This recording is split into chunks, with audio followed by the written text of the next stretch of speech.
Hey everybody, this is chapter 1 of part 1 of Negative Dialectics by Adorno. Part 1 of the book is titled Relation to Ontology. Chapter 1 is titled The Ontological Need. The headings for this chapter are Question and Answer, Affirmative Character, Incapacitation of the Subject, Being Subject-Object, Ontological Objectivism, The Disappointed Need, quote, Deficiency equals profit, end quote, No Man's Land, Unsuccessful Realism, On Categorical Vision, Being, something in Greek, quote, Sense of Being, end quote, Ontology Prescribed, Protest Against Reification, The Wrong Need, Weakness and Support.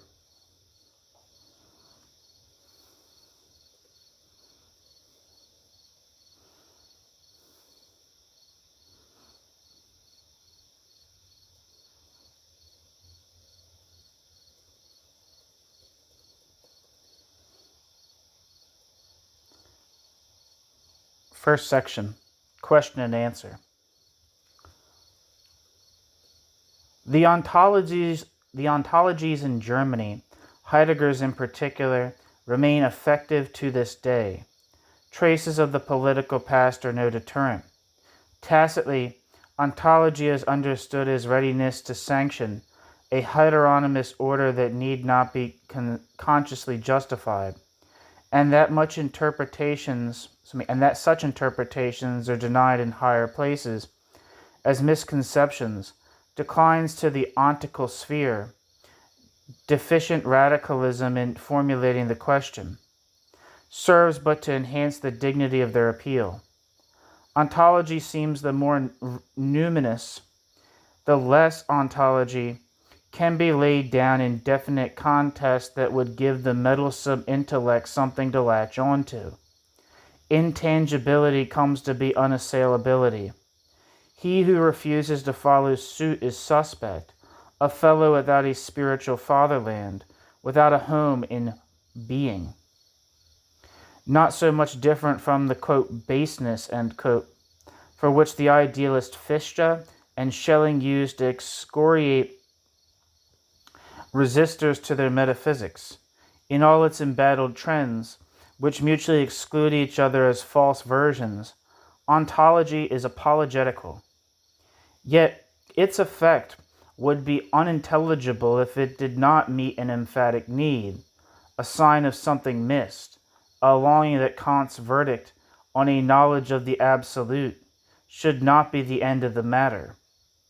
The need was crudely but openly manifest in the early days of the neo-ontological movements, when theological sympathizers would talk of the resurrection of metaphysics. There was a touch of it in Husserl's will to replace the intentio obliqua with the intentio recta.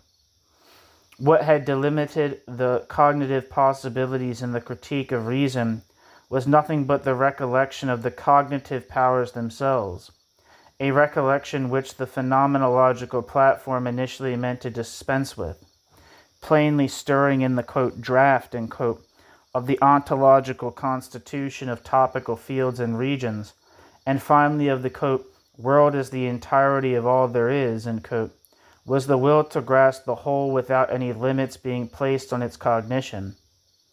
Husserl's, something in Greek, later turned into, quote, existentialia, end quote, by the Heidegger of being and time, were to anticipate encompassingly what those regions were up to the highest. The implication behind them was that rational drafts might predesign the structure of all the abundance of being. It was a second reprise of the old philosophies of the absolute, their first reprise having been post-Kantian idealism. Yet the critical trend remained at work at the same time, though not so much as counter to dogmatic concepts. The critical trend continued as an effort in which the absolutes, now deprived of the absolute's systematic unity, and delimited from each other would no longer be posited or construed, but received, accepted, and described in a posture following the lines of the positivistic scientific ideal. Once again, as for Schelling, absolute knowledge became intellectual visuality. One hoped to delete the transmissions instead of reflecting the transmissions. The nonconformist motive that philosophy need not resign philosophy's self within the bounds of an organized, usable science recoiled into conformism. The categorical structure that had been uncritically accepted as such, as the skeleton of extant conditions, was confirmed as absolute, and the unreflective immediacy of the method lent itself to any kind of license. The critique of criticism became pre-critical, hence the mental posture of a permanent, quote, back to, end quote. The absolute became what the absolute would least like to be, and what critical truth does call the absolute, a matter of natural history that would quickly and crudely provide the norm of adjustment. In comparison, the idealistic academic philosophy denied what will be expected of philosophy by anyone who goes in for it unprepared. That was the reverse of its content-forced scientific self-responsibility. The awareness that a philosophy carried on as a speciality no longer has anything to do with people, with the people it trains to stop asking, as futile, the only questions for whose sake they turn to philosophy. This awareness was already stirring in German idealism. It was voiced without professional discretion by Schopenhauer and Kierkegaard. And Nietzsche challenged any kind of accord with academicism.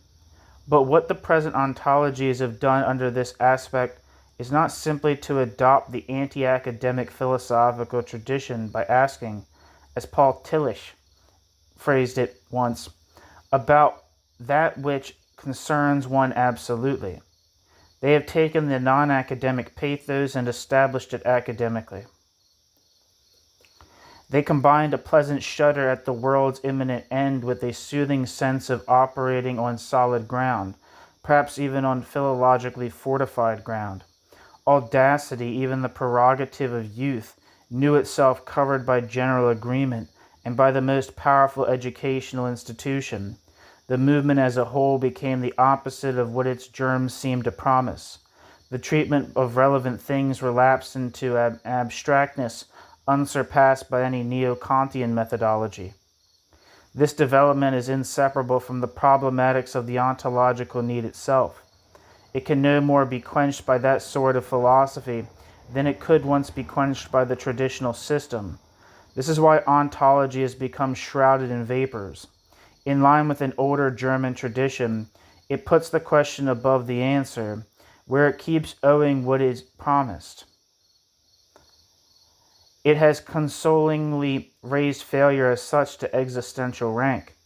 The weight of questions in philosophy differs indeed from the weight they have in special sciences, where the solution of questions removes them, while in philosophical history their rhythm would be more that of duration and oblivion. But this does not mean that, as some keep parroting Kierkegaard, the truth lies in the questioner's existence, in the questioner's existence, in the questioner's mere futile search for an answer. Rather, in philosophy, the authentic question will somehow almost always include its answer. Unlike science, philosophy knows no fixed sequence of question and answer. Its question must be shaped by its experience, so as to catch up with the experience. Its answers are not given, not made, not generated. Its answers are the recoil of the unfolded, transparent question. I feel like I keep making shh sounds. It's okay though. We'll live.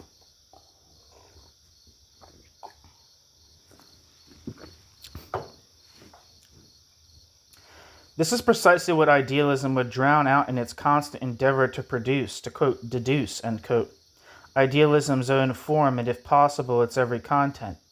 But thought does not preserve itself as an origin, and it ought not to hide the fact that it does not generate, that it merely returns what it already has as experience. The expressive moment in thought keeps it from proceeding more mathematico and serving up problems followed by pseudo-solutions. In philosophy, words like, quote, problem and, quote, solution have a mendacious ring because they postulate the thought's independence from thinking, precisely where thinking and the thought transmit each other. Only the truth can really be philosophically understood. Our fulfilling concurrence in the judgment in which we understand something is the same as a decision about true or false. If we do not personally judge the stringency or non-stringency of a theorem, we do not understand it. The theorem's claim of such stringency is its own content of meaning, the very thing that is to be understood. This distinguishes the relation of understanding and judgment from the usual order of time. The fact that we can no more understand without judging than we can judge without understanding invalidates the schema that the solution is the judgment and the problem is only the question based on understanding. What is transmitted here is the fiber of the so-called philosophical demonstration, a mode of proof that contrasts with the mathematical model. And yet that model does not simply disappear, for the stringency of a philosophical thought requires its mode of proceeding to be measured by the forms of inference. Philosophical proof is the effort to give statements a binding quality by making them commensurable with the means of discursive thinking, but it does not purely follow from that thinking. The critical reflection of such cogitative productivity is itself a philosophical content. In Hegel's case, despite the extreme enchantment of Hegel's claim to derive the non-identical from identity, the thought structure of the great logic implies the solutions in the way the problems are put, instead of presenting results after striking a balance. While Hegel's critique of analytical judgments is exacerbated to the thesis of their, quote, falseness, end quote, everything is to him an analytical judgment, a turning to and fro of the thought without citation of anything extraneous to it. It is a moment of dialectics that the new is the old and the otherness is familiarity. The connection of that moment with the identity thesis is evident, but it is not circumscribed by the thesis. Paradoxically, the more a philosophical thought yields to its experience, the closer its approach to an analytical judgment. To grow fully aware of a desideratum of cognition is mostly to achieve the cognition itself. This is the counterpart of the idealistic principle of perpetual production. That it is by no means the absolute is asserted in philosophy by doing without the traditional machinery of proof, by accentuating a knowledge that is known already. New section, affirmative character.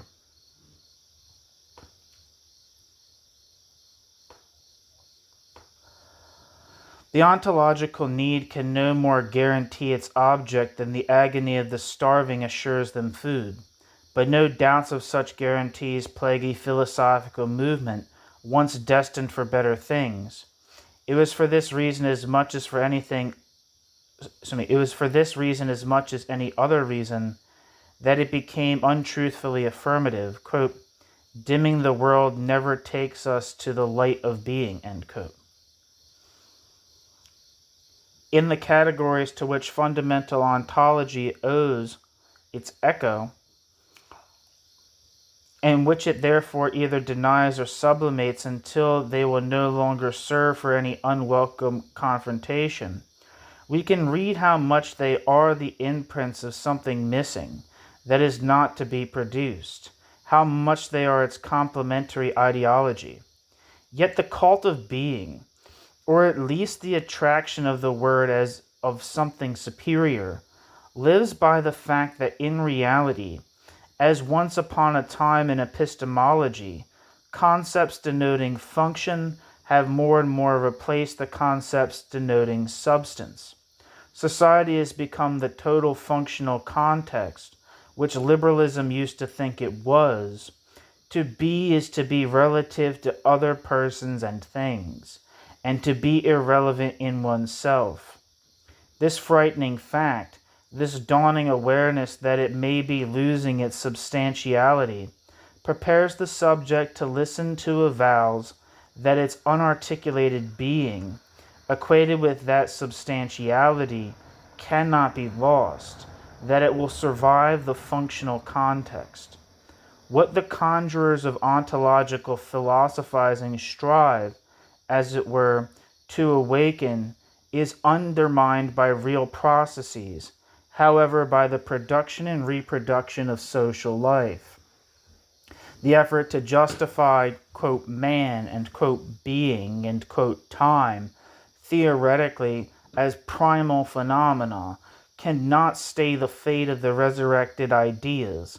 Concepts whose substrate is historically at an end have always been duly criticized as dogmatic hypostases.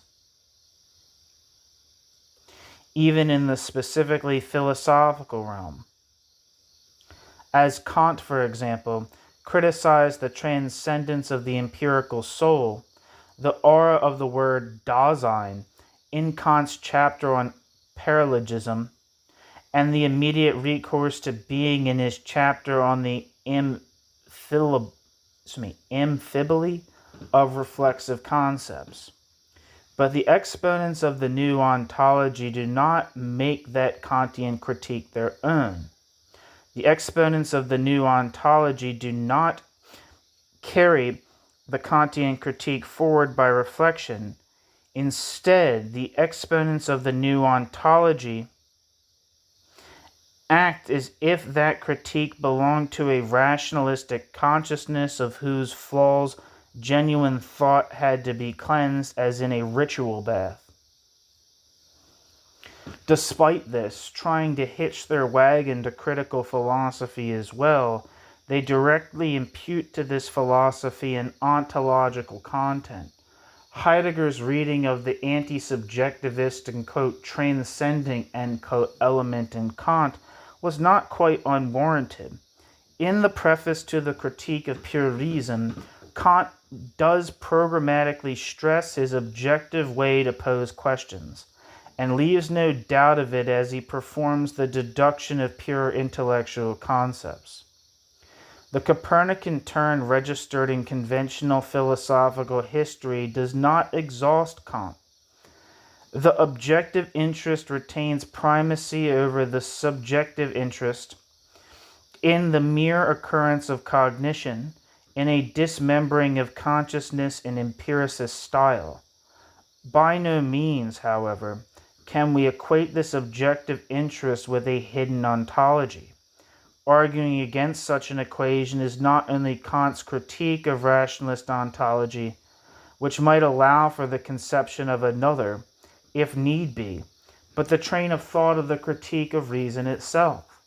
Following this train of thought, we find that objectivity, the objectivity of knowledge as well as that of the totality of all things known, is subjectively transmitted. It allows us to assume a, quote, in itself, end quote, beyond the subject-object polarity, but it intentionally leaves this assumption so indefinite that no sort of interpretation whatsoever would be able to extract an ontology from it. If Kant means to rescue that cosmos noetikos, which the turn to the subject was attacking, and if, therefore, there is an ontological element in Kant's work, it is still an element and not the central element. Kant's philosophy is an attempt to accomplish the rescue by means of that which menaces what Kant would save.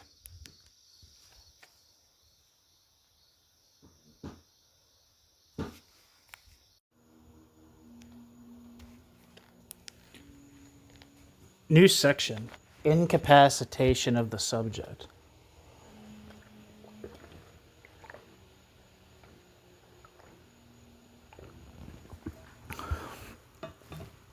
A fact supporting the objective resuscitation of ontology would indeed be the least compatible with its idea. The fact that to a great extent the subject came to be an ideology, a screen for society's objective functional context, and a palliative for the subject's suffering under society. In this sense, and not just today, the not I moved drastically ahead of the I. Sorry to put my laptop in. In Heidegger's philosophy, the fact is detoured but registered. In Heidegger's hands, that historical primacy becomes an ontological precedence of, quote, being, pure and simple over all ontical and real things. Heidegger prudently refrained from reversing the Copernican turn, the turn to the idea in plain view of all. Heidegger zealously set off his version of ontology from objectivism and his anti-idealistic stand from realism, whether critical or naive. Unquestionably, the ontological need could not be planed down to an anti-idealism along the battle lines of academic debate. And yet, of all the impulses given by that need, the most enduring may have been the disavowal of idealism. And the anthropocentric sense of life has been shaken. The subject in its philosophical self-reflection has, so to speak, made the centuries-old critique of geocentrism its own. This motive is more than a matter of Weltanschauung, however easy it was to exploit as a Weltanschauung. Extravagant syntheses between developments in philosophy and in the natural sciences are odious. Of course, they ignore the increasingly independent language of physical mathematical formulas, a language that has long ceased to be retrievable into visuality or any other categories directly commensurable to the consciousness of man. And yet the results of recent cosmology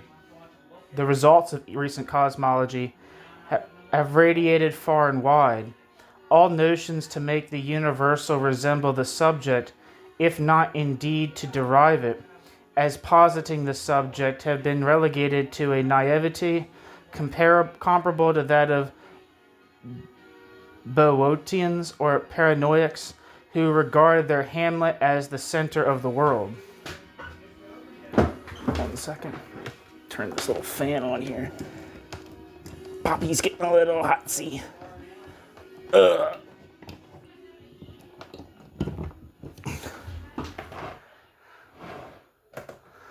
there we are. Sorry about that. The ground of philosophical idealism, the control of nature, has lost the certainty of its omnipotence, precisely because of its immense expansion during the first half of the 20th century.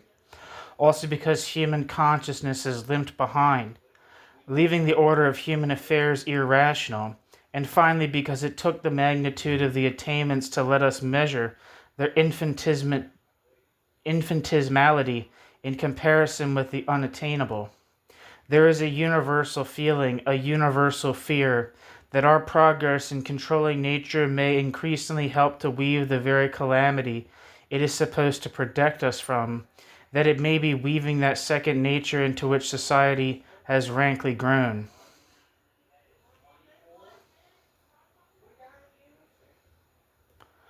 Ontology and the philosophy of being are modes of reaction in which, along with other and cruder modes, consciousness hopes to escape from that entanglement, but they contain a fatal dialectics.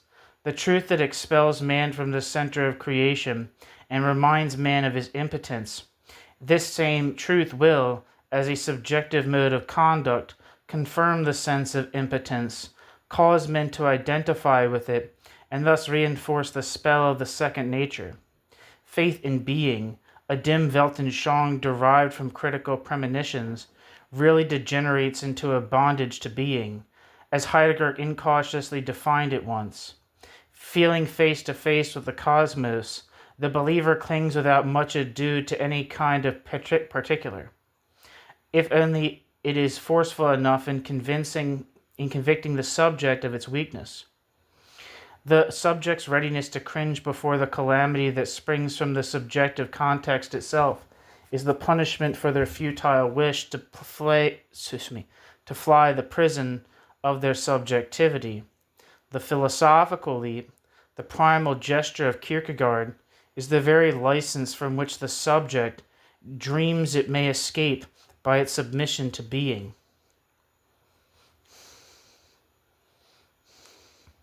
And just so you know, this is all, whenever I'm saying being, it's like capital B, being. The spell is diminished only where the subject in Hegel's language is, quote, involved. It is perpetuated in whatever would be the subject's downright otherness, just as the des absconditus always carried some of the irrational features of mythical deities. The corny exoticism of such decorative worldviews as the astonishingly consumable Zen Buddhist one casts light upon today's restorative philosophies. Like Zen, they stimulate a thinking posture with the history stored in the subjects make impossible to assume. So like Zen, they stimulate a thinking posture which the history stored in the subjects makes impossible to assume. Restricting the mind to thoughts open and attainable at the historical stage of its experience is an element of freedom. Non-conceptual vagary represents the opposite of freedom. Doctrines which heedlessly run off from the subject to the universe, along with the philosophy of being, are more easily brought into accord with the world's hardened condition and with the chances of success in it than is the tiniest bit of self-reflection by a subject pondering upon itself and its real captivity.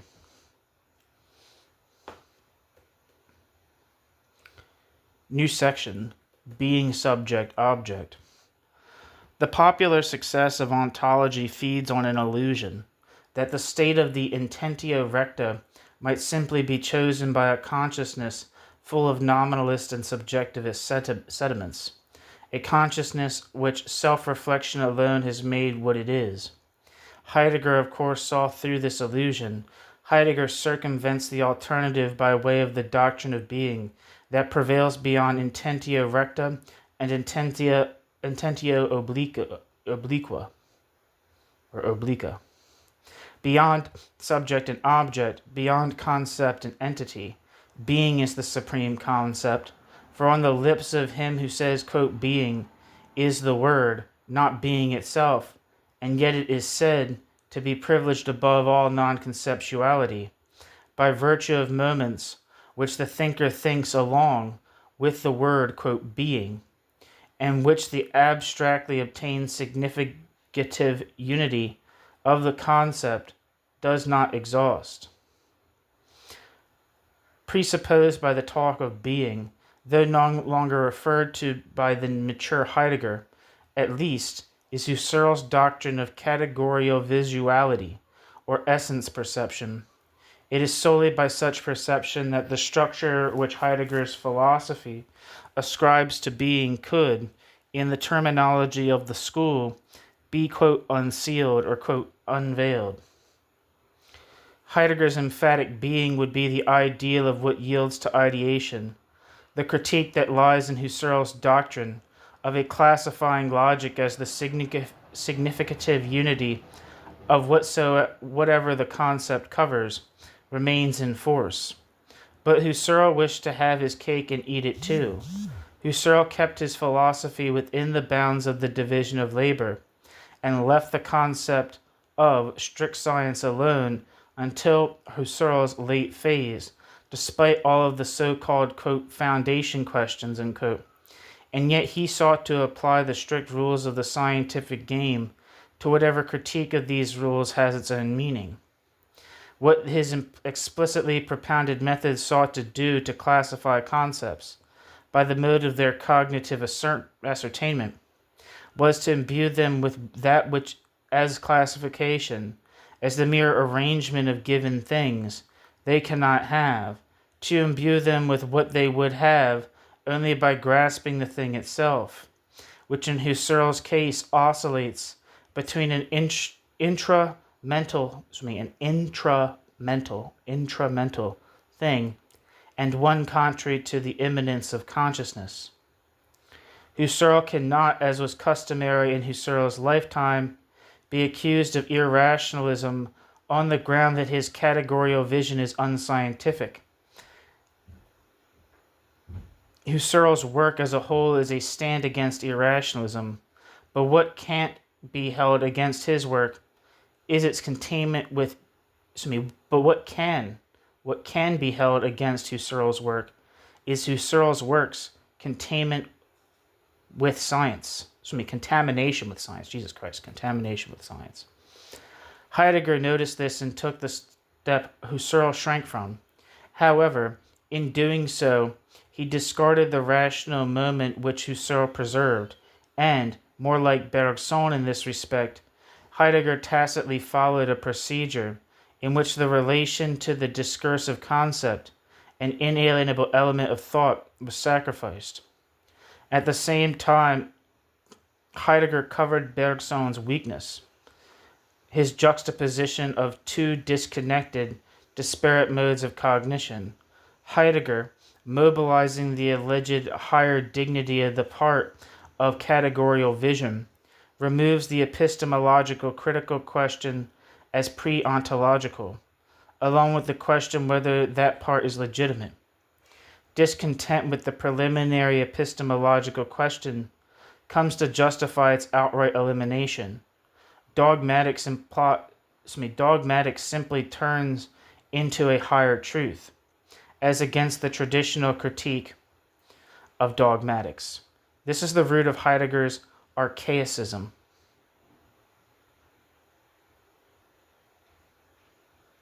The ambiguity of the Greek words for, quote, being, an ambiguity that dates back to the Ionians' failure to distinguish between materials, principles, and the pure essence, is not listed as a defect, but as original superiority. Its mission is to heal the concept, quote, being, of the wound of its conceptuality, of the split between thoughts and their content. New section, Ontological Objectivism.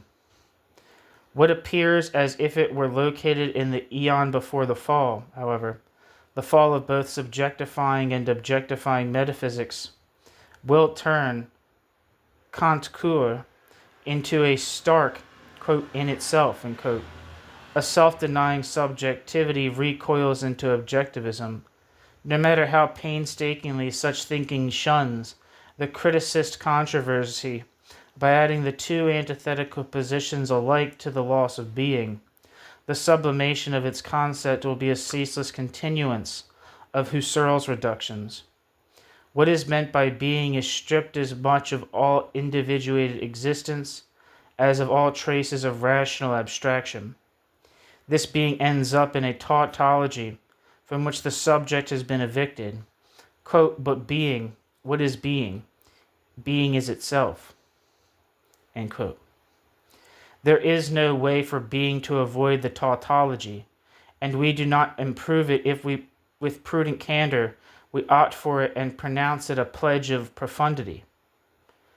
Intentionally or not, every judgment, even an analytical judgment, as shown by Hegel, carries with that judgment the claim to predicate something that is not simply identical with the mere concept of the subject. If it ignores this requirement, the judgment breaks the contract it has previously signed by its form. But the concept of being as handled by the new ontology cannot help breaking that contract. In this ontology, being must be defined by itself alone, because it is held to be neither comprehensible in concepts, in other words, neither, quote, transmitted nor immediately demonstrable after the model of sensory ascertainment. In lieu of any critical authority for being, We get a reiteration of the mere name.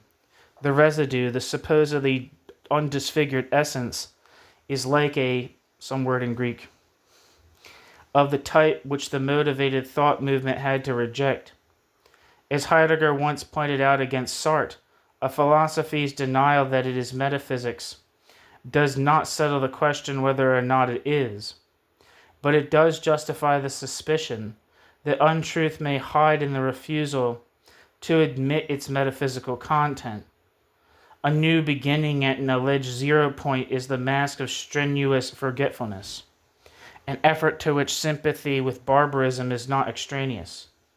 The decay of the older ontologies, of the scholastic ontologies, as well as the scholastic ontologies' rationalistic successors, was not a contingent change in Weltanschauung or thinking style.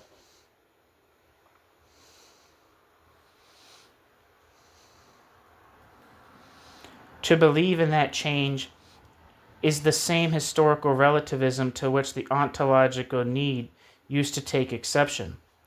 No sympathy with Plato's enthusiasm as against Aristotle's touch of resignation to the special sciences can refute the objection that the doctrine of ideas duplicates the world of things. No plea for the blessings of order will remove the difficulties caused in Aristotelian metaphysics by the relation of some word in Greek and some other word in Greek. These difficulties spring from the disjoint definitions of being and entity, with which the new ontology resolutely and naively restores. Nor would the demand, however legitimate, for objective reason alone enable us to think Kant's critique of the ontological argument for God out of existence. Compared with hylozoism, the Eleatic turn to the presently glorified concept of being was already a sort of enlightenment, something less appreciated by Heidegger.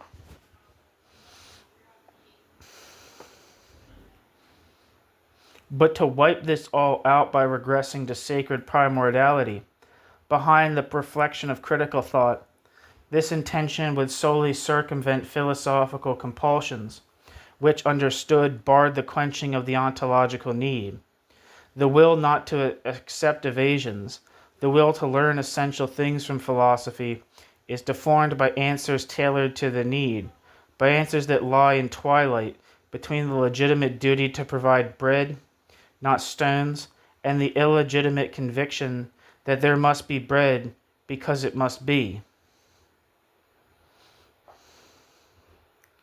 New section. The disappointed need.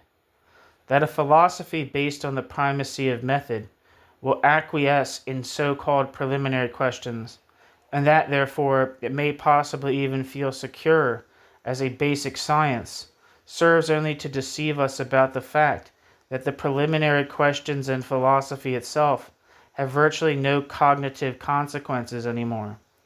Reflections on the instrument of scientific knowledge have long ceased to touch its substance. They only touch upon what may be cognoscible, cognoscible, at all, on the validity of scientific judgments. To such reflection, any definite knowledge is subaltern, a mere constitutum.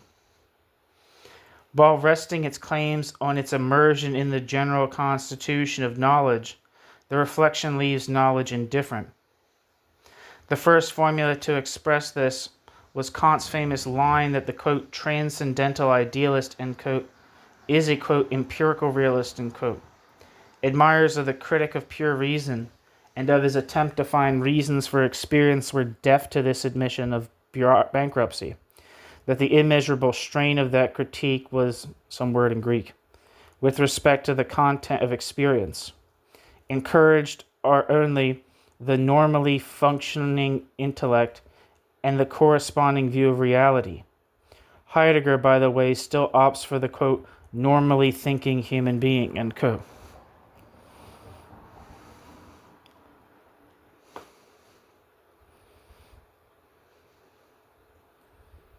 Few of the intramundane views and judgments of common sense are withdrawn from circulation. Quote, what Kant wished to prove in a way that would offend, quote, all the world, end quote, was that, quote, all the world, end quote, was right. This was that soul's secret joke. He wrote against the scholars and in favor of the prejudices of the people, but he wrote for scholars and not for the people, end quote. Defeatism paralyzes the specifically philosophical impulse to blast a hidden truth out from behind the idols of conventional consciousness.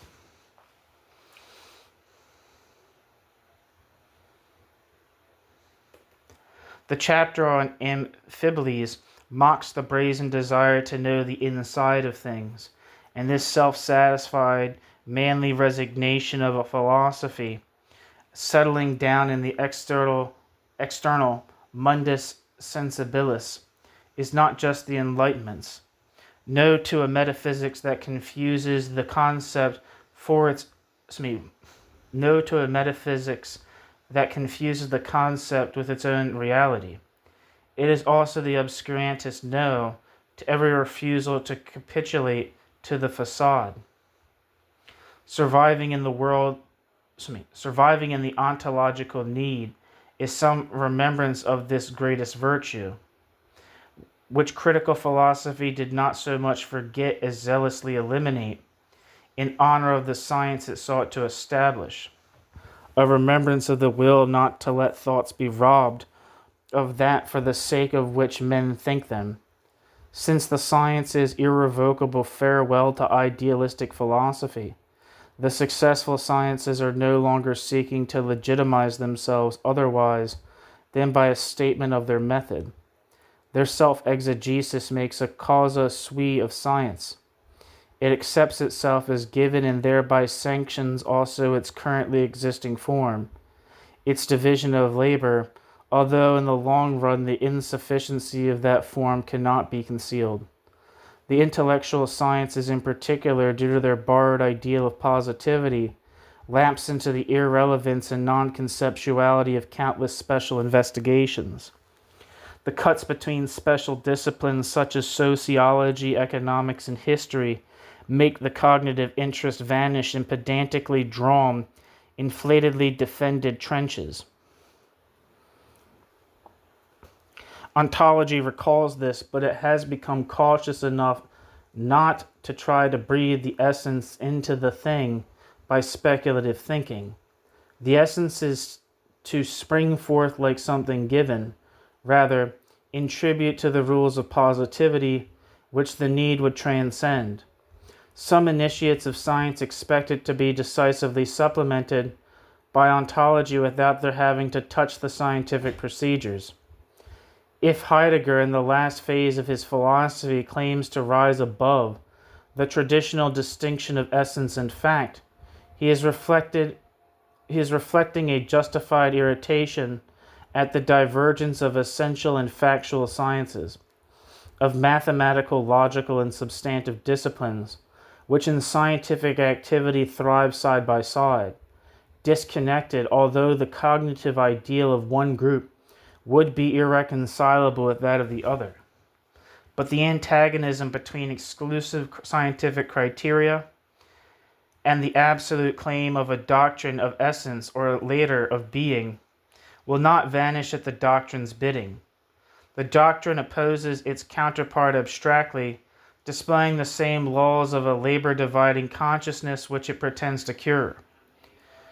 What it enlists against science is not scientific self-reflection, nor, as some seem to think, is it something qualitatively different, whose necessary motion would superimpose it on science. According to the old parable Hegel used against Schelling, the doctrine comes out of a gun. It is an addition to science, a summary disposal that effects no valid change in science itself. The doctrine's noble turn away from science finally serves only to confirm the universal rule of science, not unlike the way irrationalist slogans under fascism served as a counterpoint to scientific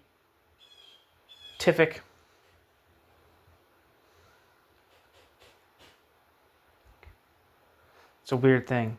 SCINTINC,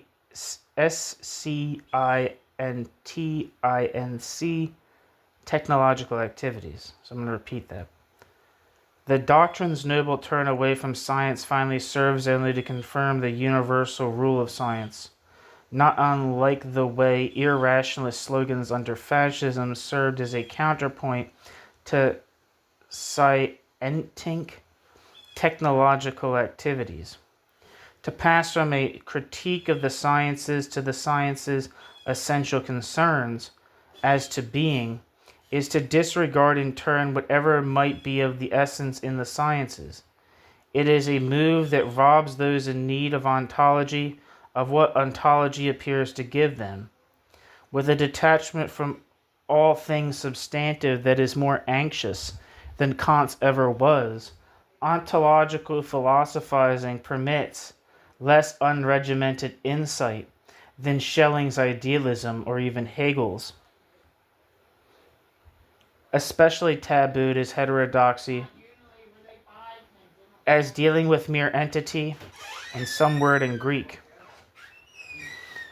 is social consciousness, which precisely in the ontologies of antiquity was inseparable from the philosophical one. In his hermeneutics, Heidegger adopts the turn against epistemology, which Hegel inaugurated in the preface to Phenomenology of the Mind, but the reservations of transcendental philosophy against the substantive philosophy that forbids substance to cross its threshold as merely empirical. These reservations survive, for all protestations to the contrary, in Heidegger's program to distinguish being from entity and to explicate being itself. Not the last reason for the aloofness of fundamental ontology is that an ideal of the, quote, purity of being in contrast to entity, an ideal derived from the methodologization of philosophy, with whose Searle as the last connecting link will be maintained, and yet philosophizing will go on, as though about matters of substance. This habitude, and that purity could be reconciled only in a realm that blurs all definite distinctions, indeed every content. Scared by Scheller's weaknesses, Heidegger refuses to have the prima philosophia crassly compromised by the contingency of the material things, by the transiency of the eternities of the moment. But neither will he do without the concretion originally promised by the world. Jesus Christ. But neither will Heidegger do without the concretion originally promised by the word existence.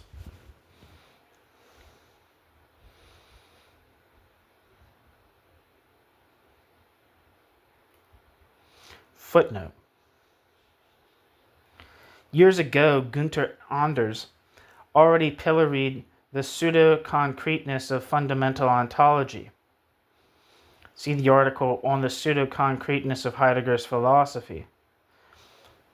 The word, quote, concretion, most effectively occupied in German philosophy between two world wars, was drenched with the spirit of the times. Its magic used the feature of Homer's Nekia, when Ulysses feeds blood to the shadow to make them speak. Presumably it was not at all as an appeal to roots that, quote, blood and soil, end quote, was so effective. The ironic undertone that accompanied the formula from the beginning shows a sense of the threadbareness of such archaicism as the finance capitalistic stage of industrial production. Even Das Schwarze Korps snickered at the old Teutonic beards. Instead, the lure was the semblance of concreteness as non-interchangeability, as non-fungibility. This was the phantasm that rose amidst a world bound for monotony. It was a phantasm because it left the basis of the barter relationship untouched.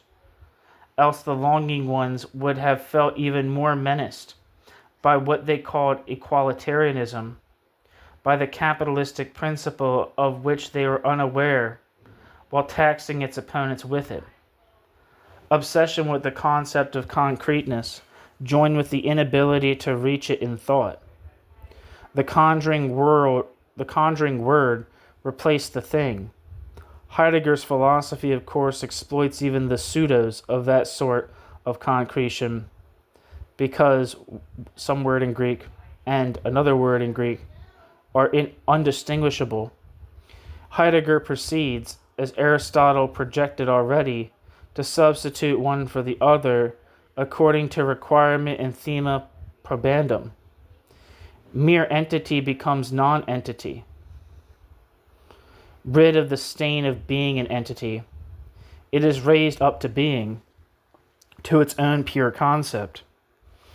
Being, on the other hand, devoid of any content that would restrict it, no longer needs to appear as a concept. It is held to be immediate, like some word in Greek. In other words, to be concrete. Once isolated absolutely, the two moments have no differentia specifica from each other and become interchangeable. This quid pro quo is a main feature of Heidegger's philosophy. End footnote. The distinction of concept and matter is called the original sin, while it perpetuates itself in the pathos of being. Not to be underestimated among the many functions of being is that while flaunting its higher worth against entity, it simultaneously carries with it the memory of the entity from which it wants to be set off, as a memory of something precedent to differ entiation and antagonism. The lure of being is as eloquent as the rustle of leaves in the wind of bad poems. But what that rustle praises will slide out of reach rather harmlessly. While in philosophy it is insisted on like a possession over which the thought that thinks it has no power. Dialectics, in which pure particularization and pure generality pass into each other, both equally indistinct, is shrouded in silence and exploited in the doctrine of being. Indistinctness makes a mythical Quiros, Cuirass,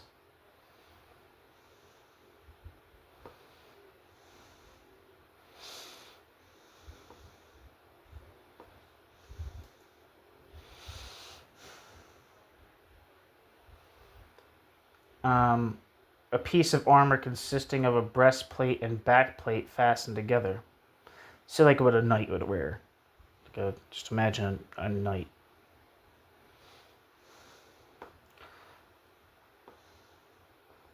Okay, so that is what a Quiros is.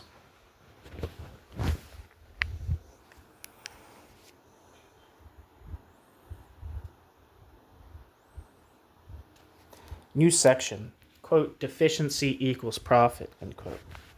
Heidegger's philosophy is like a highly developed credit system. One concept borrows from the other. The state of suspense thus created gives an ironic touch to the bearing of a philosophy that feels close enough to the soil to prefer the Germanic, quote, thinking to the foreign word, quote, philosophy.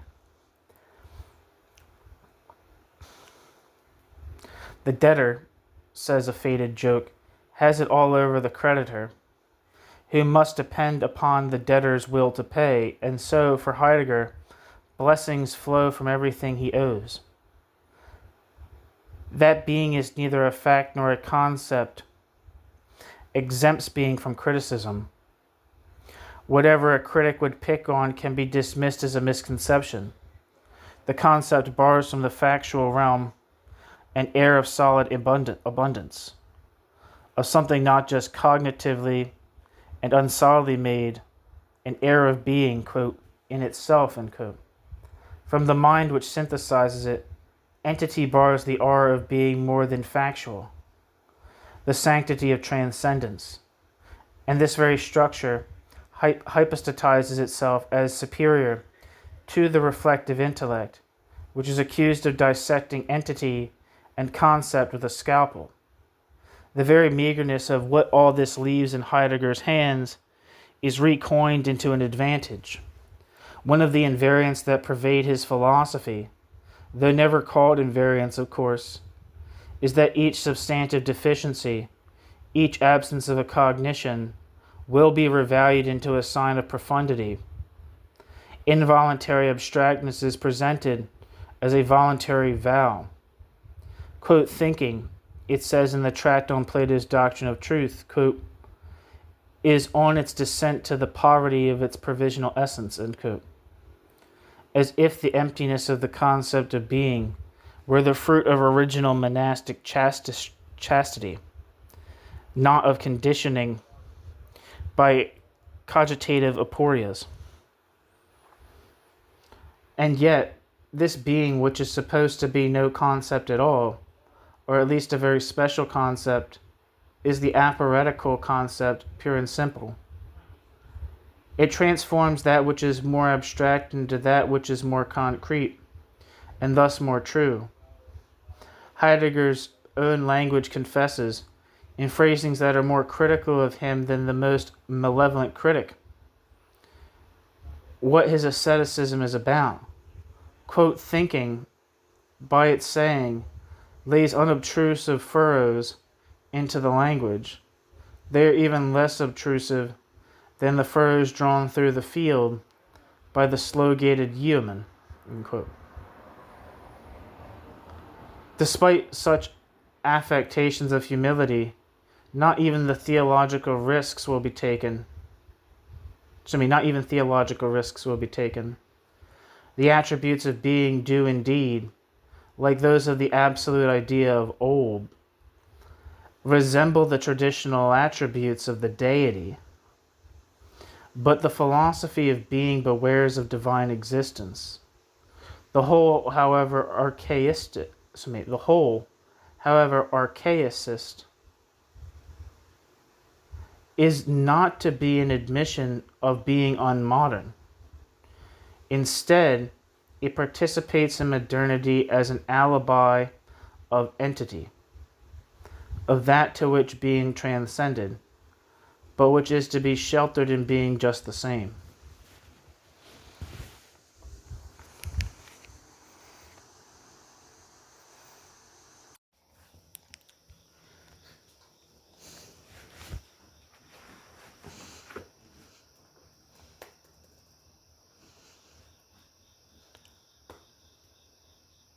New section, No Man's Land. Since Schelling, substantive philosophizing has been based on the thesis of identity. Unless the essence of entity, and ultimately entity itself, was a mental element reducible to subjectivity, unless concept and thing were identical on the superior level of the mind, there was no chance to proceed according to Fichte's maxim that the a priori is at the same time the a posteriori. Yet the judgment which history passed on the identity thesis upsets Heidegger's conception also. To his phenomenological maxim that the thought must bow to what is given, or, finally, quote, sent to it, as if the thought could not penetrate the conditions of such sending, the possibility of construction of the speculative concept that was ingrained in the identity thesis is taboo.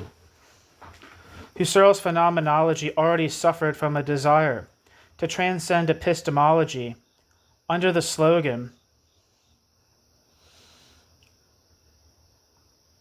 quote, back to things. Husserl expressly described his doctrine as non-epistemological, as Heidegger later called his own doctrine non-metaphysical. But the thought of passing into subject matter was more chilling to Husserl than to any neo-Kantian of the University of Marburg who might find the infinitesimal method helpful in such a passage.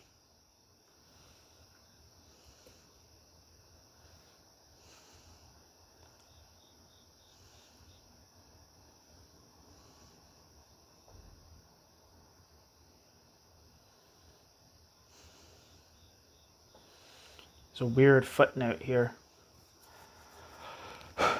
Footnote. In the phenomenological, quote, fundamental consideration, end quote, of ideas, Introduction to Pure Phenomenology, Husserl expounds his method as a structure of operations without deducing it. The arbitrariness he thus concedes, and sought to remove only in his late phase, is inevitable. If it were deduced, the procedure would reveal itself precisely as that, quote, from above, end quote, which Husserl did not want, which at all costs he wished to prevent it from being. It would violate his quasi-positivistic, quote, back to things, end quote. Yet things do by no means compel the phenomenological reductions, which therefore get a touch of being posited at random. In spite of all the preserved, quote, jurisdiction of reason, end quote, they led to irrationalism. End footnote. Heidegger, like Husserl, sacrifices empiricism and ascribes to the unphilosophical factual sciences whatever would be not eidetic phenomenology in Husserl's language. But Heidegger extends the prescription even to Husserl's something in Greek, those supreme fact-free conceptual units of a factuality with which traces of subject matter are commingled. Being is the contraction of essences. Ontology's own consistency takes it to a no man's land. It must eliminate each a posteriori. It is not supposed to be logic either, in the sense of a doctrine of thought and a particular discipline. Each thinking step would necessarily take ontology beyond the only point where it may hope to be sufficient unto itself. In the end, there is hardly anything it would dare aver any longer, not even about being. What shows in this ontology is not so much mystical meditation as the distress of a thinking that seeks its otherness and cannot make a move without fearing to lose what it claims. Tendentially, philosophy becomes a ritualistic posture. Yet there is a truth stirring in that posture as well, the truth of philosophy falling silent. New section, Unsuccessful Realism. The historic innervation of realism as a mode of mental conduct is not foreign to the philosophy of being. Realism seeks to breach the walls which thought has built around itself, to pierce the interjected layer of subjective positions that have become a second nature. There are vibrations of this in Husserl's program, and Heidegger agrees with it. The performance of the subject, which establishes idealistic cognition, has the irritating quality of a dispensable ornament after idealism has declined. In this respect, fundamental ontology remains, like phenomenology, an involuntary heir to positivism. Heidegger's realism turns a somersault. His aim is to philosophize formlessly, so to speak, purely on the ground of things, with the result that things evaporate for him. Weary of the subjective jail of cognition, Heidegger becomes convinced that what is transcendent to subjectivity is immediate for subjectivity, without being conceptually stained by subjectivity. In analogy to such romantic currents as the later, quote, Jugendbewegung, end quote, fundamental ontology makes its protest against the confining and dimming subjective element for anti-romanticism. It wants to conquer subjectivity by belligerent speech, from which Heidegger does not shrink either. Since the transmission of our subjectivity cannot be thought out of the world, we want to return to stages of consciousness that lie before the reflection about subjectivity and transmission. This effort fails when we believe we are, so to speak, subjectlessly clinging to the phenomenality of things, are original and neo-realistic, and at the same time doing justice to the material, we are in fact eliminating all definitions from out thought, as Kant once eliminated them from the transcendent thing in itself. Definitions would be equally offensive to us as works of mere subjective reason and as descendants of a particular entity. Contradictory desiderata collide and destroy one another. Because we are neither to think speculatively, to have any thoughts that posit anything whatever, nor the other way around, to admit an entity, a bit of the world, which would comprise the precedence of being, we rarely dare not think anything but a complete vacuum, a capital X, far emptier than the ancient transcendental subject, which always carried, quote, egoity, quote, the memory of a consciousness in being, as its unit of consciousness. This new X, absolutely ineffable and removed from all predicates, becomes the ens realismum under the name of being. In the inevitability of apoetical concept formation, the philosophy of being becomes the unwilling victim of Hegel's judgment about being. It is indistinguishably one with nothingness. Heidegger did not deceive himself about this, but what should be held against existential ontology is not the nihilism which the left-wing existentialists later interpreted into it, to its own horror.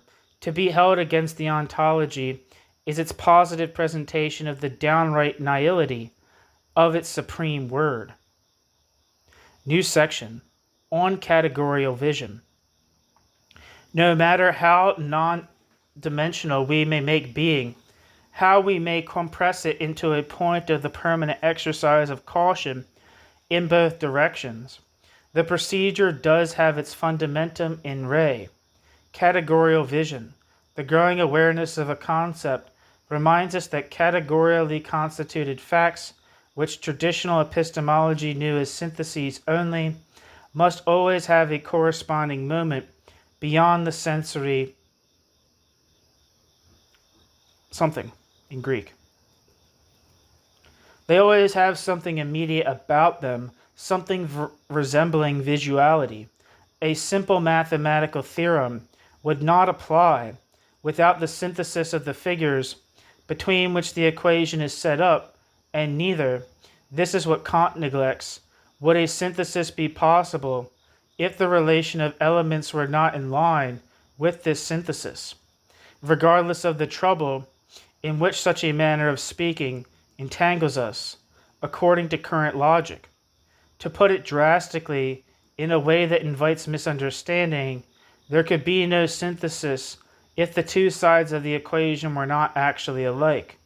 To talk sensibly about this link, apart from the cogitative synthesis, is no more possible than a rational synthesis could be without that correspondence. It is a classic case of, quote, transmission, as suggested by the fact that in reflection we waver whether thought is an activity or whether the very strain of it does not make it a self-adjustment rather. Inseparably therefrom, spontaneous thoughts are phenomena. Heidegger's stress on their phenomenal aspect against its total reduction to thought would be a salutary corrective of idealism.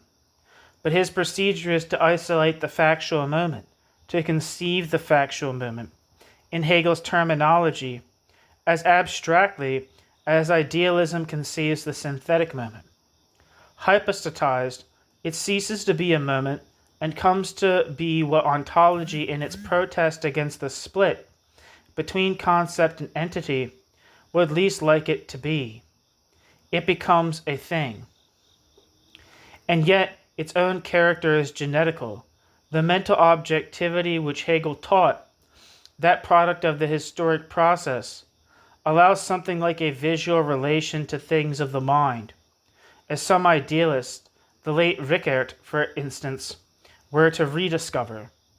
The more intensely our consciousness feels assured of such an evolved objectivity of the mental sphere, instead of attributing it as a, quote, projection to the contemplating subject, the closer it approaches to a blind physiognomy of the mind, to a thinking which does not draw all definitions to its side, which does not disqualify it vis-a-vis, structures of the mind turn into a second immediacy.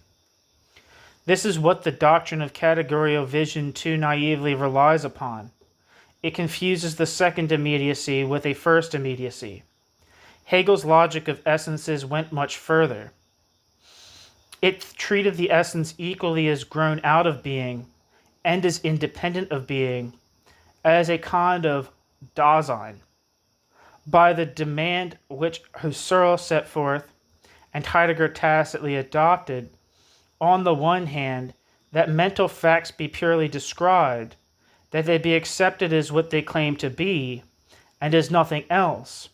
By this demand, such facts are so dogmatized as if reflecting on things of the mind, rethinking them, did not turn them into something else.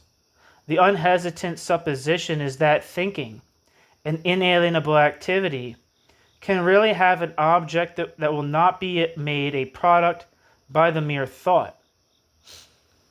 Idealism, already conserved in the concept of the purely mental fact, is thus potentially reshaped into ontology.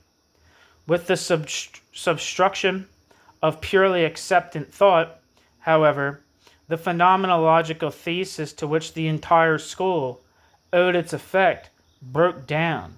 That phenomenology is exploring and describing things rather than thinking things up. That it is not epistemology. In short, that it does not bear the stigma of a reflecting intelligence. Yet being, the arcanum of fundamental ontology, is nothing but the categorical fact, offered in alleged purity and raised to the supreme formula. To phenomenological analysis, it was long known that there is something receptive about a synthesizing consciousness. What belongs together in a judgment is recognized in examples, not merely in comparisons. The immediacy of insight as such is not deniable, only its hypostasis. Primary clarity about some side of a specific object throws the clearest light upon the species, a light that dissolves the tautology of knowing nothing of the species save the species' definition. Without the moment of immediate insight, Hegel's line that the particular is the universal would remain pure avowal. Phenomenology from Husserl on has saved that line, albeit at the cost of the reflecting element that compels the line. In essence perception, however, the late Heidegger carefully shuns the slogan of the school that made him, involves contradictions that cannot be settled for the sake of peace and quiet, neither in the nominalistic direction nor in the realistic direction. On the one hand, ideation has an elective affinity for ideology, for the surreptitious acquisition by indirect things of a directness vested with the authority of absolute, unimpeachable, subjectively evident being in itself. On the other hand, essence perception is our word for the physiognomic view of mental facts, a legitimate view because things of the mind are not constituted by the cognitive intentionality of consciousness, but are based objectively, far beyond the individual author, on the collective life of the mind, in accordance with its immanent laws.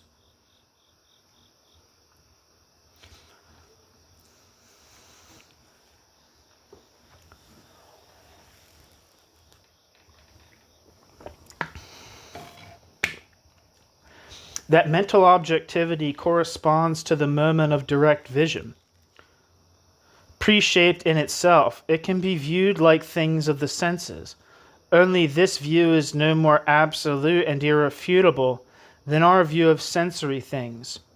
Husserl, without much ado, credits both the physiognomic flash and Kant's synthetic a priori judgments with scientific necessity and generality.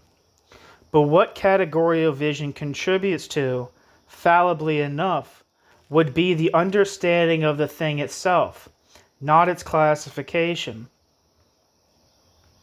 The something in Greek of categorical vision is its dogmatic scientification, not its unscientific nature. Astir beneath the ideating view is the transmission that had congealed in the seeming directness of mentally given things.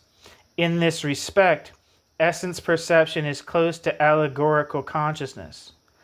As the experience of what has come into being in things, which supposedly merely are, essence perception would be the almost diametrical opposite of the end it is used for.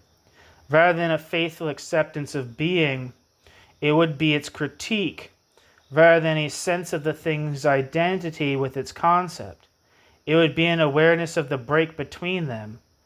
What the philosophy of being boasts about, as if it were the organ of positivity pure and simple, has its truth in negativity.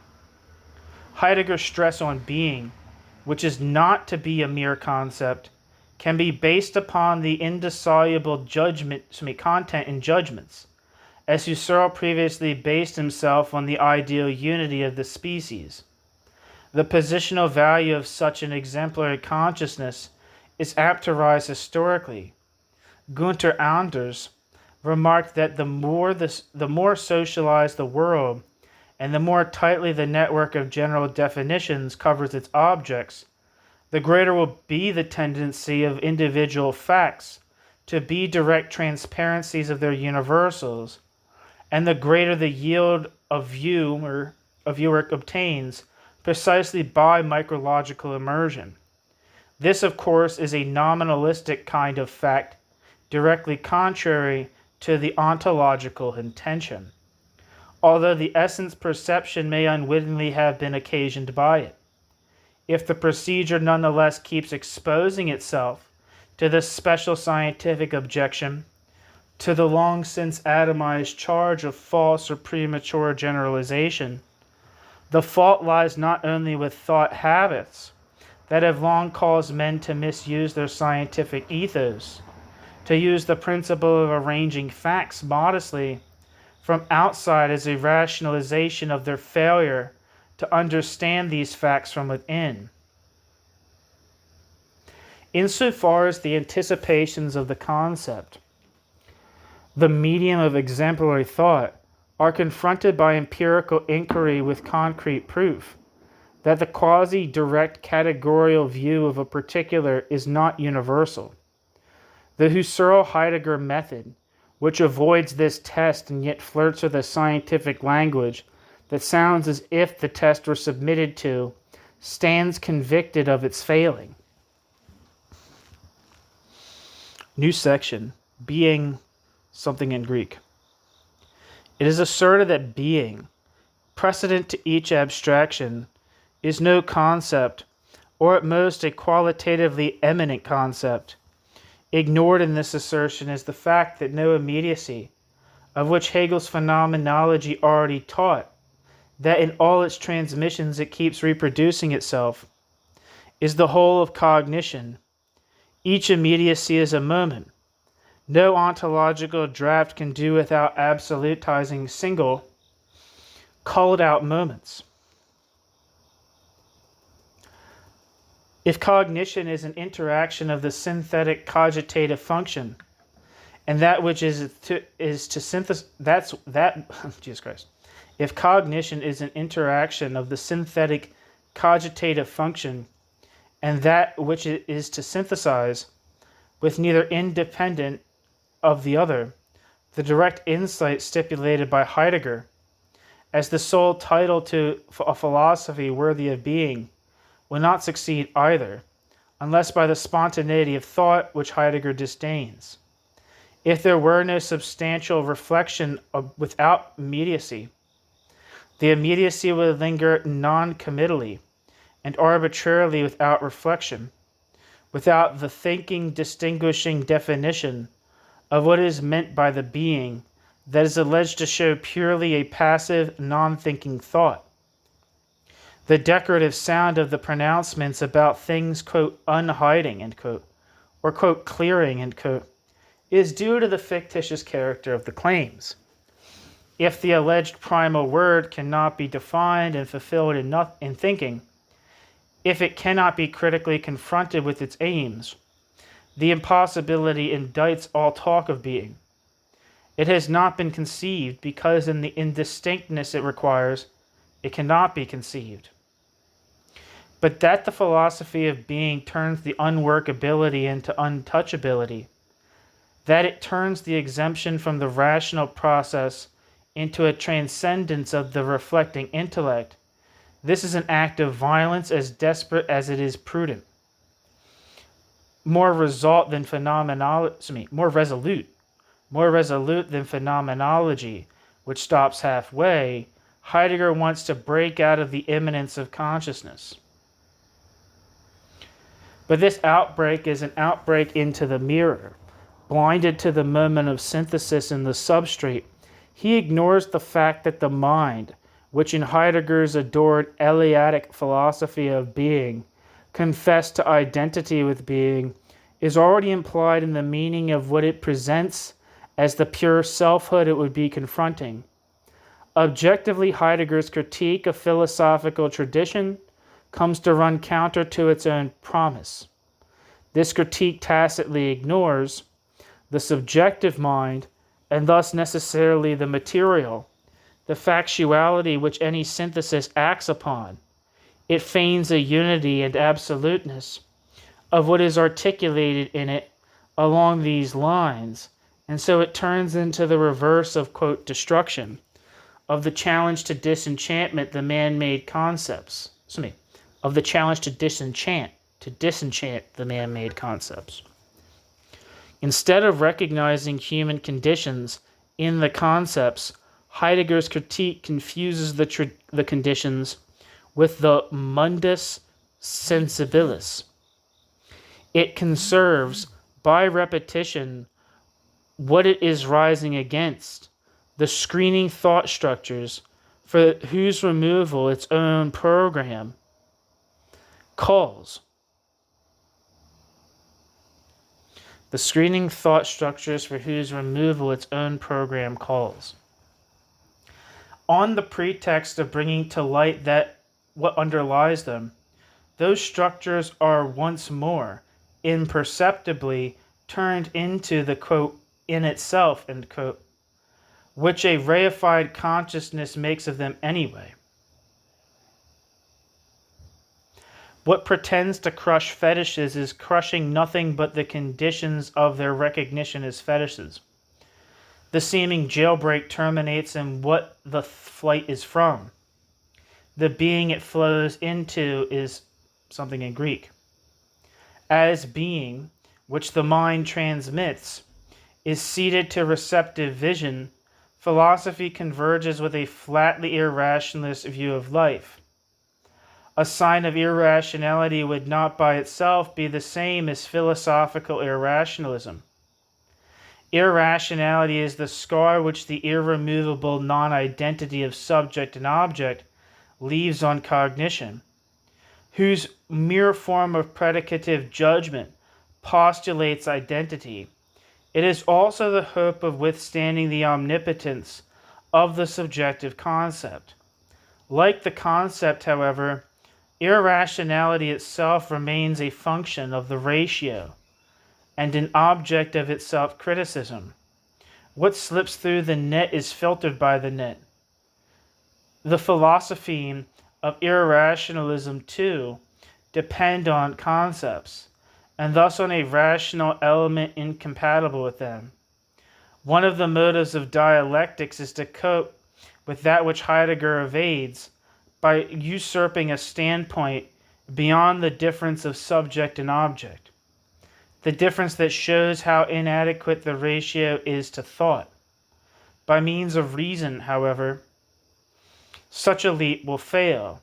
We cannot, by thinking, assume any position in which that separation of subject and object will directly vanish. For the separation is inherent in each thought. It is inherent in thinking itself. This is why Heidegger's moment of truth levels off into an irrationalist Weltanschauung. Today, as in Kant's time, philosophy demands a rational critique of reason, not its banishment or abolition.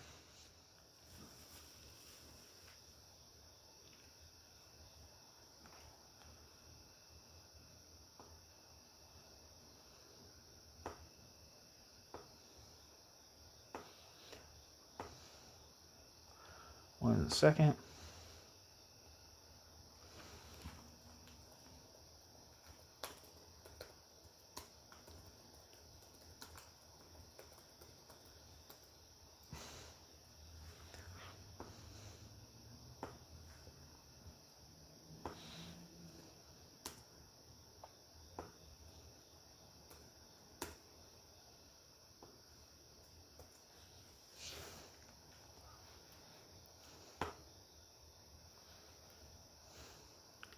So I had to copy that down. That seemed important.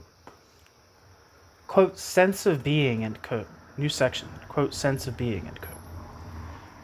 When men are forbidden to think, men's thinking sanctions what simply exists. The genuinely critical need of thought to awaken from the cultural phantasmagoria is trapped, channeled, steered into the wrong consciousness. The culture of its environment has broken thought of the habit to ask what all this may be and to what end. It has enfeebled the question what it all means, a question growing in urgency as fewer people find some such sense self-evident, as it yields more and more to cultural bustle. Enthroned instead is the but being thus and not otherwise of whatever may, as culture, claim to make sense. The weight of existing culture ends all insistence on the reality of its asserted meaning, or on the legitimacy of that meaning. On the other hand, fundamental ontology makes its appearance as spokesman for the pilfered interest, for all that has been, quote, forgotten, unquote. This is not the least of its reasons for being averse to epistemology, which tends to list that interest among the prejudices. Even so, fundamental ontology cannot annul epistemology at will.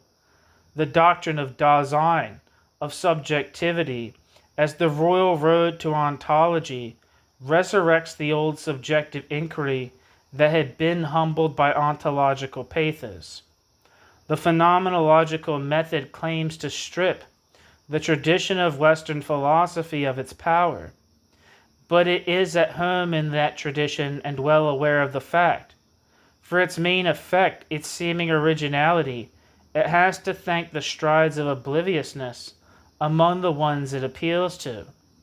Phenomenology is the source of a turn in the question what being means, or in its traditional variant, quote, why is there anything at all? Why not nothing? End quote.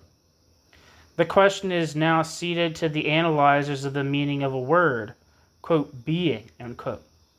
What this word, or the word, quote, Dasein, might possibly mean is said to be one with the meaning of being, or Dasein. An immanent cultural component such as the meaning, which semanticists decipher in the various languages, is treated as if it had escaped from the relativity of products as well as from the senselessness of mere entity.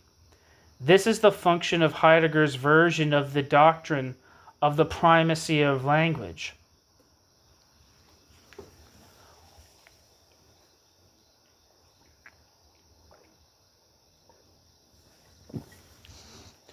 That the sense of the word, quote, being should be the direct sense of being is bad equivocation. True, equivocos are not merely imprecise expressions. The consonance of words always points to a sameness. The two meanings of, quote, meaning are entwined. Concepts, instruments of human thought, cannot make sense if sense itself is a negation. if every memory of an objective meaning beyond the mechanism of concept formation has been expelled from the concepts. Positivism, to which concepts are nothing but accidental, interchangeable tokens, took the consequence and honored truth by extirpating truth. Taking the contrary position, the philosophy of being does indeed rebuke positivism for the folly of its reason. But the unity of equivocos, I don't know, equivokes, that might be actually what it's saying, the unity of equivokes, can be seen only through the veil of their implicit differences. In Heidegger's talk of, quote, sense, this is discarded. Heidegger follows his inclination to hypostasis. Findings made in the conditioned sphere have a semblance of unconditionality conferred upon them by the mode of their expression. What makes this possible is the oscillating character of the word, quote, being. If we conceive true being radically, something in Greek, from entity, it is identical with its meaning. We need only state the sense of the essence, quote, being, to have the sense of being itself. We do not notice that in following this schema, the attempt to break out of idealism is revoked and the doctrine of being turned back into one of thought, a doctrine which strips being of everything other than pure thought. In order to get it to make any sort of sense, now felt by its absence, a compensatory summons goes out to the field, which in analytical judgment is set up from the outset as the realm of sense to the theory of meanings. It is a fact that if concepts are to be concepts at all, they must mean something, and this fact serves as a vehicle for the thesis that there, something in Greek, being itself, must be meaningful because it is not given otherwise than as a concept, a linguistic meaning. That this concept is not to be a concept, that it is supposed to be immediate, rather shrouds the semantic sense in ontological dignity. Quote, our talk of, quote, being never understands this name in the sense of a species to whose empty generality the historically offered doctrines of entity belong as individual cases. Quote, being speaks ever and ever as sent and hence pervaded by tradition, end quote. This is the source from which such a philosophy draws its comfort. It is the magnet of fundamental ontology, far beyond its theoretical substance. New section, Ontology Prescribed.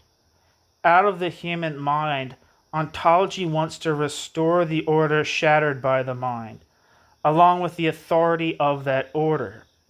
Its tendency freely to deny freedom shows when the expression Entwurf, draft, design, is traced to the verb werfen, to throw.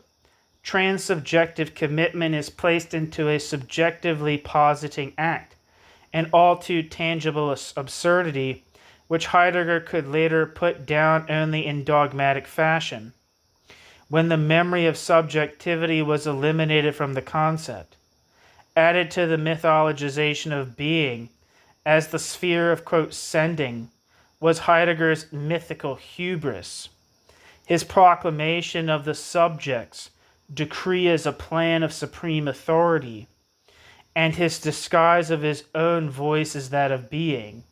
Any consciousness that fails to go along was disqualified as, quote, oblivious of being, end quote. Such a claim, such a description of order is in full accord with Heidegger's thought structure. Its only chance is to do violence to thinking. For the loss that echoes in the corny tremolo of the phrase, quote, obliviousness of being, end quote, was no stroke of fate. It was motivated. The mourned object, a legacy from the early, something in Greek, dissipated for a consciousness wresting itself from nature. The myth itself showed up as a delusion. Delusion alone and command can bring it to mind. The self-stylization of being as a beyond, a thing beyond the critical concept, is supposed, after all, to give the myth the legal title which heteronomy requires as long as a residue of the Enlightenment survives. Suffering under that which Heidegger's philosophy calls, quote, loss of being, end quote, is not merely untrue, else he would scarcely look to Holderlin for succor.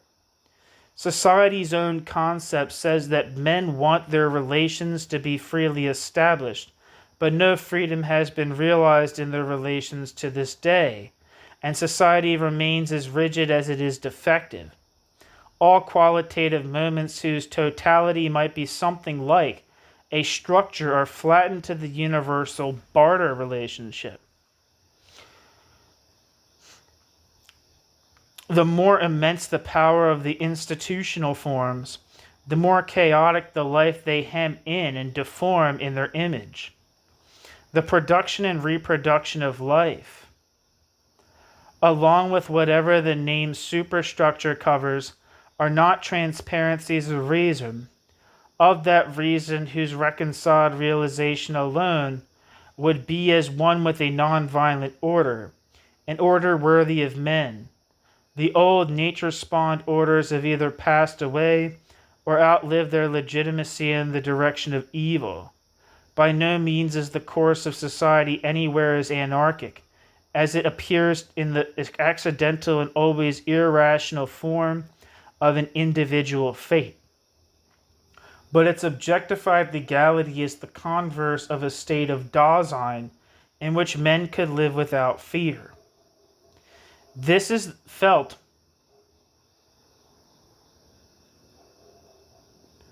in the ontological drafts. They project it on the victims, the subjects, and they frantically drown out premonitions of objective negativity with their message of order in itself, up to the most abstract order, the structure of being. In place after place, the word is set to shift to the horrors of order, not, as apologetic philosophy overtly or covertly complains, to the opposite. That freedom has largely remained an ideology, that men are powerless against the system, cannot rationally determine their lives and the life of the whole, cannot even think of such a determination without adding to their torment. This is what forces their rebellion into the wrong, invidious form of preferring the bad to the semblance of the better. To a semblance of the better. And this is what the up-to-date philosophers are glad to toil for. The tragic Hitlerian pose of lonely valor makes them feel already in tune with the dawning order of the most powerful interests. Their posturing as metaphysically homeless and nothingness bound is ideology, an attempt to justify the very order that drives men to despair and threatens them with physical extinction. The resonance of the resurrected metaphysics is anticipatory consent to an oppression whose potential triumph is inherent in Western society and which has long triumphed in the East, where the thought of having gained freedom is twisted into unfreedom. Heidegger promotes slave thinking with the standard gesture against the marketplace of public opinion. Heidegger spurns the word, quote, humanism, end quote, taking his place in the united front of thunderers against all, quote, isms, end quote. The current talk of humanism is awful enough, but one may well ask whether Heidegger would not end the talk solely because Heidegger's doctrine would end the matter. New section. Protest against reification. Despite its authoritarian intentions, however, the new ontology, now several decades several experiences richer, will seldom be as frank in its praise of hierarchy as in the days when a disciple of Scheller's published a treatise on the, quote, medieval world and we, end quote. The tactics of covering every flank is in harmony with a social phase whose states of domination are only half-heartedly based on a past stage of society. Those who seize power reckon with the anthropological end products of bourgeois society. They need those products. As the Führer rises above an atomized nation, as he thunders against social prejudice and to perpetuate himself, will change the guard on occasion, so will the hierarchic leanings from the early days of the ontological renaissance fade out in the omnipotence and solitude of being. This too is more than ideology. The anti-relativism that goes back to Husserl's prolegomena to pure logic, the work that established logical absolutism, blends with an aversion to static reified thought, an aversion expressed in German idealism and by Marx, but initially neglected by the early Scheller and the first rudiments of the new ontology. Anyway, relativism has gone somewhat out of style. You do not hear so much twaddle about it either. An imperceptible change has taken place in the philosophical need.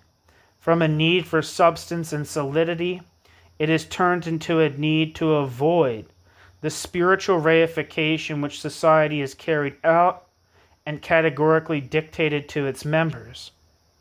And the means to avoid this is a metaphysics that condemns such reification, limits it by appealing to an origin we cannot lose, but actually does no more serious harm to reification than ontology does to the scientific bustle. Of the compromised eternal values, nothing remains but trust in the sanctity of being, the essence before all things. Because in view of being, which is supposed to be dynamic in itself, to be, quote, happening, end quote, the reified world is contemptibly unintrinsic. It is considered not worth changing, so to speak. The critique of relativism is enhanced to branding the progressive rationality of Western thought and all subjective reason as heresy. The affection against the subversive intellect, tried and tested and already rekindled by public opinion, combines with that against material alienation. There has always been an interaction between the two. Heidegger is anti-thing and anti-functional in one. Under no circumstances is being to be a thing, and yet, as the metaphors keep indicating, it is to be the, quote, ground and something solid. Coming to light in this is the fact that subjectification and reification do not merely diverge. They are correlates. The more knowledge is functionalized and made a product of cognition, the more perfectly will its moment of motion be credited to the subject as its activity, while the object becomes the result of the labor that is congealed in it, a dead thing. The reduction of the object to pure material, which precedes all subjective synthesis as its necessary condition, sucks the object's own dynamics out of it. It is disqualified, immobilized, and robbed of whatever would allow motion to be predicated at all. Not in vain did Kant call a class of categories, quote, dynamics. Even devoid of dynamics, however, the material is not flatly immediate. Despite its seeming absolute concreteness, it is transmitted by abstraction, impaled as it were to begin with. Life becomes polarized, wholly abstract and wholly concrete, although it would be only in the tension between them. The two poles are equally reified, and what is left of the spontaneous subject, the pure apperception, ceases to be a subject. In the hypostatized logicity of a Kantian cogito, detached from any living I, It is covered by the all-controlling rigidity. Only in Heidegger's critique of reification, what originates in reality is placed without much ado upon the shoulders of whichever intellect repeats the cogitative performance. Although this intellect itself, along with the world of its experience, is reified by the reality, what the mind does is not the fault of presumptuous irreverence. Rather, the mind passes on what it is forced to pass on by the real context in which it is but a moment. It takes untruthfulness to push reification back into being, and into a history of being. To mourn and consecrate is, quote, fate, but might perhaps be changed by self-reflection and by the action it kindles. The doctrine of being does indeed legitimately, insofar as it goes against positivism, hand down the fundament of the entire philosophical history it slanders, notably Kant's and Hegel's. The view that the dualism of within and without, of subject and object, of essence and appearance, of concept and fact, are not absolute, but their reconcilement is projected into the irretrievable origin, and thus dualism itself, the target of the whole conception, is steeled against the reconciling impulse. The dirge about obliviousness of being sabotages reconcilement. A mythically impervious history of being, to which hope may cling, denies reconcilement. Its fateful character could and should be dispelled as a context of delusions.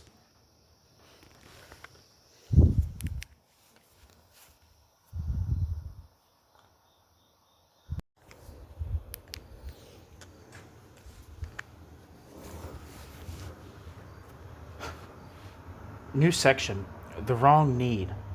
This delusive context extends not only to the ontological drafts, however, extends equally to the needs which the drafts are to meet, to the needs into which the drafts inexplicably, excuse me, read something like a warrant for their theses. The need itself, the spiritual no less than the material, is subject to criticism now that even hard-boiled naivety can no longer depend on it, that social processes will go directly by supply and demand, and thus by needs. Needs are not invariant and undeducible, and neither do they guarantee their satisfaction. The semblance and the illusion that they must be met wherever they appear can be traced back to the same faulty consciousness. Be they ever so tangible, needs that are heteronomously produced participate in ideology. Nothing real, of course, can be neatly peeled out of its ideological shell if the critique itself is not to succumb to ideology, to the ideology of a simple natural life. Real needs can objectively be ideologies without entitling us to deny them. For in the needs of even the people who are covered, who are administered, there reacts something in regard to which they are not fully covered, a surplus of their subjective share, which the system has not wholly mastered. Material needs should be respected even in their wrong form, the form caused by overproduction. The ontological need, too, has its real moment in a real state in which men can neither recognize nor admit the rationality, the sense of the necessity that rules their conduct. The faulty consciousness of their needs aims at things not needed by subjects, human beings who have come of age, and thus it comprises every possible fulfillment. Adding to the faulty consciousness is that it makes us believe in the attainability of unattainable things, complementary to the possibility of meeting needs, the fulfillment of which is denied us. At the same time, inverted needs of that sort also spiritualize our unconscious suffering under the material denial. This suffering as bound to press us. This suffering is as bound to press us to reverse the denial, as the need alone will not reverse it. A thought without a need, a thought that wished for nothing, would be like nothing. But a thought based on a need becomes confused if our conception of the need is purely subjective. Needs are conglomerates of truth and falsehood. What would be true is the thought that wants the right thing. If there is any truth to the doctrine that human needs cannot be told by a state of nature, only by the so-called cultural standard, the conditions of social production along with their bad irrationality are also part of that standard. Its irrationality must be ruthlessly criticized against the needs of the mind, the substitute for all that has been withheld. The new ontology in itself is a substitute. What is promised as lying beyond the idealistic approach remains a latent idealism and a barrier to the incisive critique of idealism. Not only the primitive wish fulfillments which the cultural industry feeds to the masses, who do not really believe in them, are generally substitutes.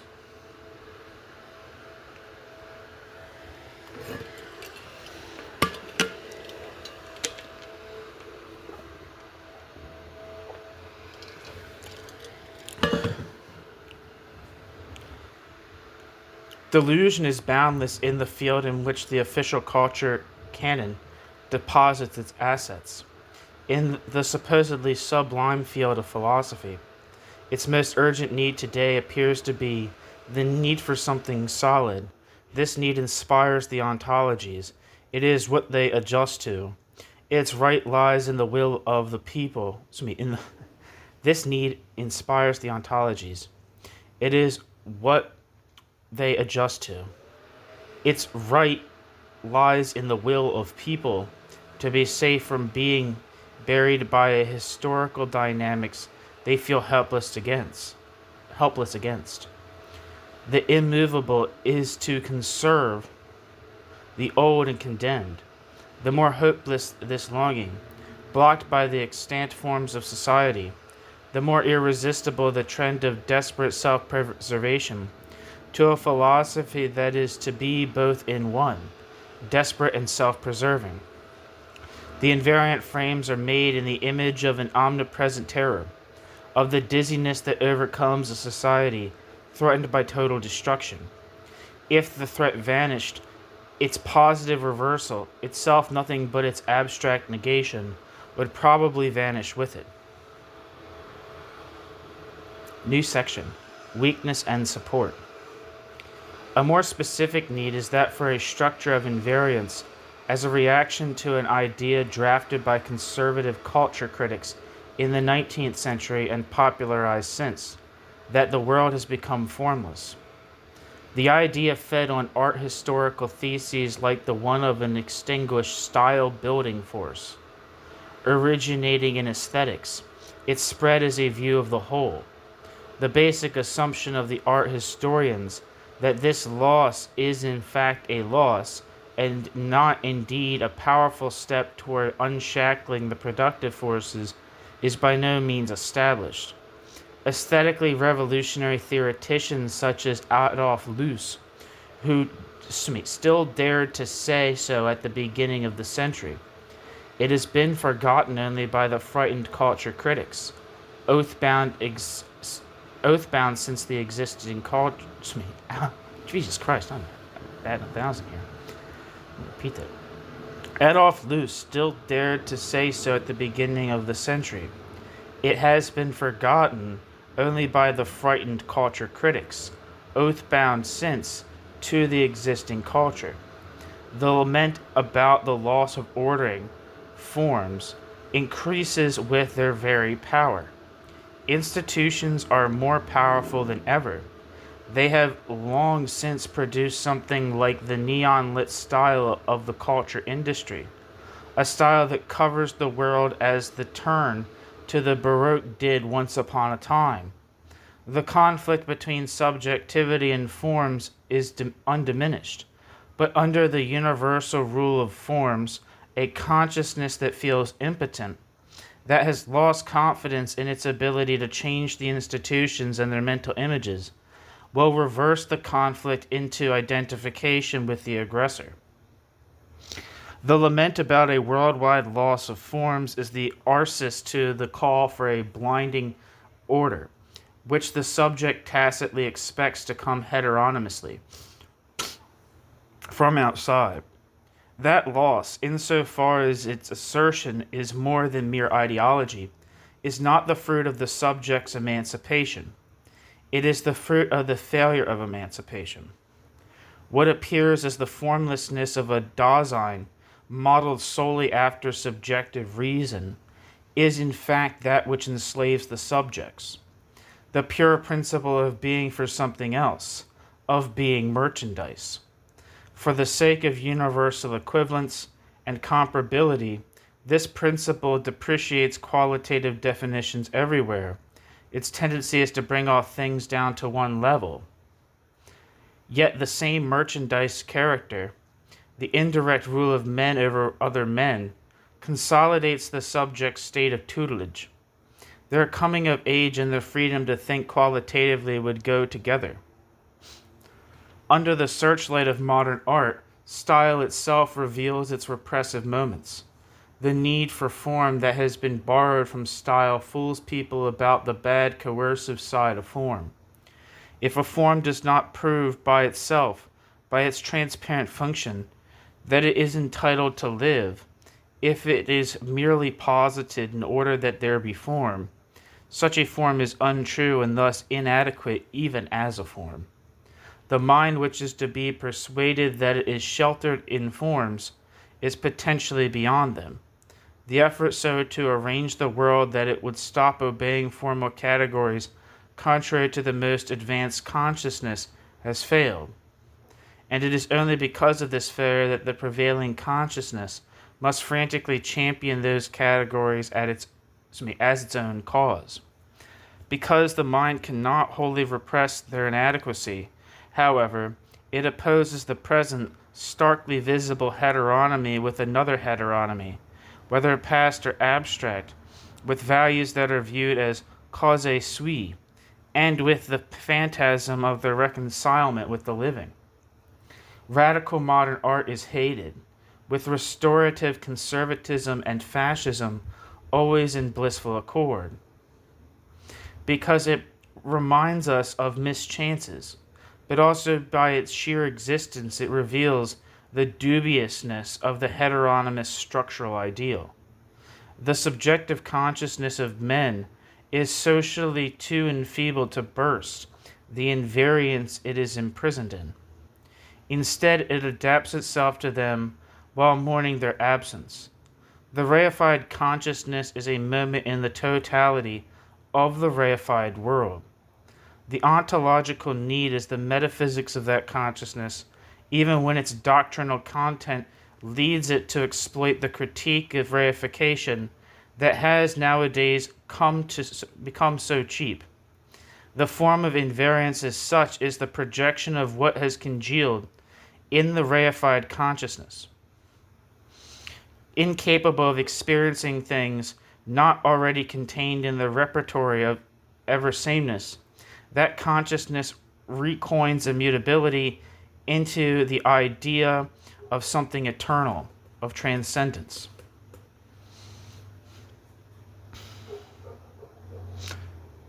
In a state of freedom, no one, of course, has a liberated consciousness.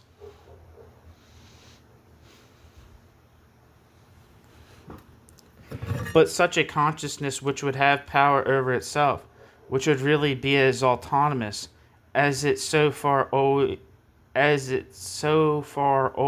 only pretended to be, would not need to be continually afraid of losing itself to something else. I don't know. Secretly to the powers that rule it. The need for support for a supposed substantiality is not so substantial as its self-righteousness would have it be. It is a sign of the weakness of the I, rather known to psychologists as a presently typical human impairment. A man no longer oppressed from without and within himself would not be looking for support, perhaps not even for himself. Subjects who manage to save some of their freedom even under heteronymous conditions, suffer less of a lack of support than do the unfree, who are only too glad to charge that lack to freedom as freedom's fault. If men no longer had to equate themselves with things, they would need neither a superstructure of things nor an invariant picture of themselves after the model of things. The doctrine of invariance perpetuates how little has changed. Its positivity perpetuates what is bad about it. This is why the ontological need is wrong. It is probably not until after the invariants have fallen that metaphysics would dawn on the horizon. But this consolation does not help much. An idea whose time has come has no time to waste. To wait in the clutch is to go along with the separation of temporality and eternity.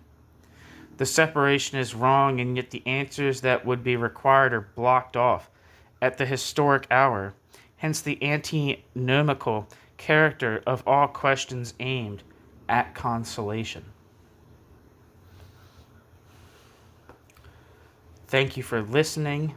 That is the end of chapter 1 of part 1 of Adorno's Negative Dialectics. Part 1 is titled Relation to Ontology. The Ontological, and the first chapter is titled The Ontological Need. Thank you so much for listening.